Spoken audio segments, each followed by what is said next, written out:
Europe 1. Nikos Aliagas, vous recevez ce matin l'avocat pénaliste maître Éric Dupond-Moretti. Bonjour Éric Dupond-Moretti, vous êtes avocat pénaliste connu des médias et du grand public dans les prétoires, vous avez l'éloquence féroce, vous exécrez la langue de bois, vos procès sont souvent très médiatisés, certains vous surnomment l'ogre du Nord, Acquitator, ça c'est pour le mythe. Pourtant, on ne gagne pas à chaque fois dans une cour, notamment avec ce dernier procès en date, celui du gendre de la milliardaire Hélène Pastor, dont il a commandité l'assassinat. Votre client a été condamné à la perpétuité. Vous avez fait appel ? Oui, bien sûr. Pourquoi faire appel alors que vous-même reconnaissez qu'il est coupable ? Parce que j'estime que ça ne vaut pas cette peine. La perpétuité ? Oui, bien sûr, c'est un homme de 70 ans. Si la perpétuité est maintenue en appel, il va crever comme un rat dans une ratière de 9 mètres carrés.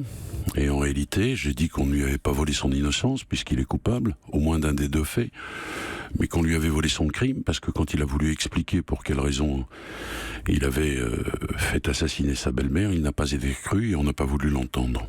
Autre dossier, vous allez défendre l'Étoile Rouge Belgrade dans l'affaire des soupçons de trucage sur sa défaite, un but à 6 face au Paris Saint-Germain.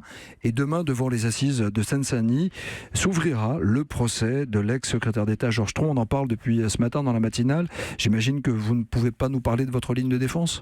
C'est pas que je ne peux pas, je ne veux pas, parce qu'il y a une espèce d'hystérisation autour de cette affaire. Et je pense qu'il est indispensable de réserver ses arguments au juge. Alors vous parlez justement d'hystérisation et on vous invite ce matin parce que vous publiez cet ouvrage, Le droit d'être libre. C'est une plaidoirie qui dénonce l'hyperpuritanisme, l'aseptisation, l'uniformisation, le conformisme, l'hygiénisme, bref, autant de nouveaux mots que de mots, MAUX, qui selon vous rendent malade la société et menacent la liberté. Vous écrivez « La France n'est plus le pays des droits de l'homme ». Pourquoi vous dites ça, Éric Dupond-Moretti ? D'abord parce qu'elle est régulièrement condamnée à Strasbourg, c'est une réalité. Elle a été le pays des droits de l'homme, elle est le pays des droits de l'homme à l'exportation, même s'il fait bon vivre chez nous, même si nous sommes dans une démocratie. Mais il faut veiller très attentivement à ce qu'est notre liberté. Vous savez, c'est Roosevelt qui a écrit que le peuple qui est prêt à concéder sa liberté pour sa sécurité ne mérite ni l'une ni l'autre. Et il faut être vigilant. Vous avez manqué de liberté dans votre métier d'avocat ? Non, dans le métier d'avocat, on est libre, mais il faut en user de cette liberté. Il ne s'agit pas d'être un avocat connivant. Ce que je dis dans ce livre, c'est que le terrorisme, par exemple, génère chez nous des réflexes de peur qui font qu'on est susceptible de laisser un peu de notre liberté. Et c'est à la fois sous le prisme de notre quotidienneté que je fais cette analyse, mais également sous le prisme judiciaire. Oui, comment la justice maintenant n'est peut-être plus rendue comme elle devrait l'être. C'est une longue réflexion qui a été conduite avec Denis Lafay, qui est conseiller éditorial à la Tribune, et c'est un entretien sur la dérive de notre époque.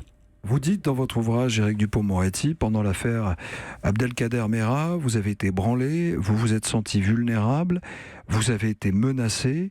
Est-ce que vous avez pensé à renoncer dans votre carrière, et notamment dans ce cas précis, dans ce procès précis ? Non.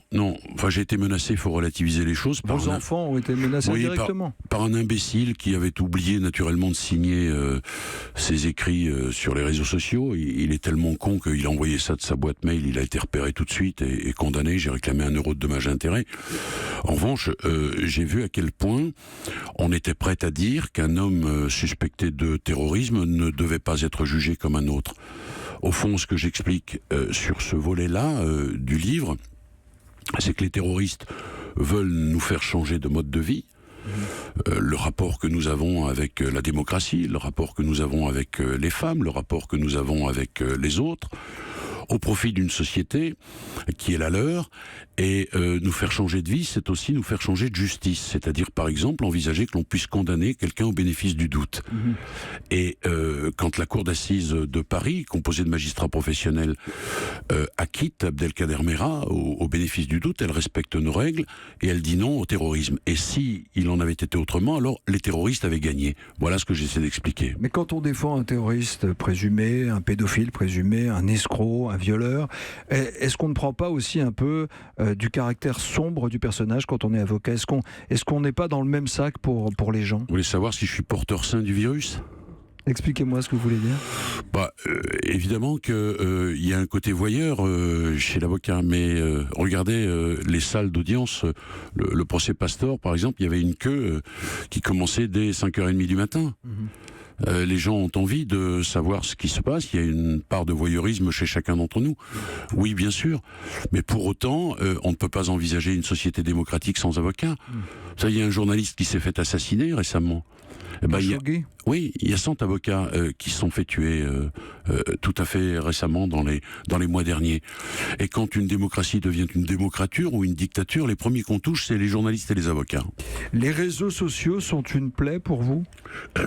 Ça pourrait être un formidable outil de démocratie, d'expression libre, mais c'est une plaie en ce sens que quand vous racontiez une connerie au Café du Commerce, elle tombait par terre. Maintenant, elle est ramassée, emballée, diffusée nationalement, mondialement. Mais justement, Éric Dupond-Moretti, l'exemple de la prof qui se fait pointer une arme sur la tempe, filmée par un gamin de 15 ans, qui fait le tour d'Internet, des réseaux sociaux, qui libère la parole des autres profs, aujourd'hui, dont on découvre la vie et le quotidien qui n'est pas celui qu'on croit. Est-ce que c'est pas utile aussi ? Mais il y a les deux volets. Il y a le volet libération de la parole des profs qui n'en peuvent plus, mais il y a aussi la diffusion de ces images absolument scandaleuses. Puis moi, ce qui me gêne là-dedans, c'est l'anonymat, c'est la délation. Et puis c'est l'aliénation de notre liberté. C'est-à-dire qu'on vous voit demain en ma compagnie, et puis on tweet sur les réseaux sociaux qu'on était ensemble, mais est-ce que vous avez dit que vous étiez avec moi ? Est-ce que vous avez envie qu'on le sache ? Est-ce qu'on n'aliène pas au fond une part de notre liberté ? En ce sens, le droit d'être libre est plus important que jamais. Vous l'auriez défendu ? Vous le défendriez, le gamin de 15 ans ? Oui, sans doute, mais je pourrais aussi défendre cette enseignante qui est victime de ces agissements invraisemblables, scandaleux. Éric Dupond-Moretti, merci d'être passé nous voir dans la matinale ce matin. Votre dernier livre, Le droit d'être libre, dialogue avec Denis Lafayette, un ouvrage de réflexion sur votre métier, mais aussi sur nous, sur la société, publié aux éditions de l'Aube. Merci.